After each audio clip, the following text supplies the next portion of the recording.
आरोपांचं निरसनही केलं। पुण्यात बुधवार पेठेतल्या डिस्को आणि मॅचबॉक्स इमारतीमध्ये सुरू असलेल्या वेश्या व्यवसायावर पोलिसांनी धडक कारवाई केली आहे।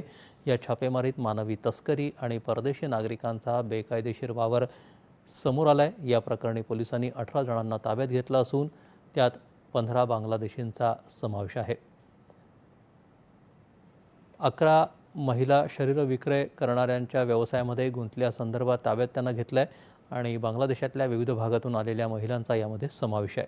बांगलादेशी नागरिकांच्या बेकायदेशीर वास्तव्याबाबत तपास सुरू असून जप्त केलेलं साहित्य आणि मोबाईल डेटाचा वापर करून यामागच्या मुख्य सूत्रधारापर्यंत पोहोचण्याचा पोलिसांचा प्रयत्न आहे।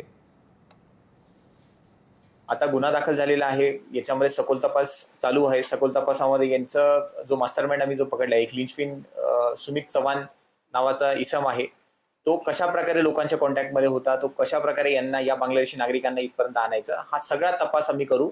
जसं हा जो लिंचपिन आहे जो बांगलादेशी नागरिकांना इथे स्मगल करण्यामध्ये मदत करतो, वरतून पुण्यामध्ये स्थायी करण्यामध्ये मदत करतो। आता स्थायी करण्यामध्ये त्यांच्याकडे काय काय डॉक्युमेंट्स तो त्यांच्यासाठी बनवून देतो, त्याच्यानंतर मग हा कोणाशी कॉन्टॅक्टमध्ये आहे, कोणाला हा सांगतो आणि बांगलादेशी नागरिक कशा प्रकारे यांच्या कॉन्टॅक्टमध्ये येतात, हे सगळं शोधलं जाणार आहे।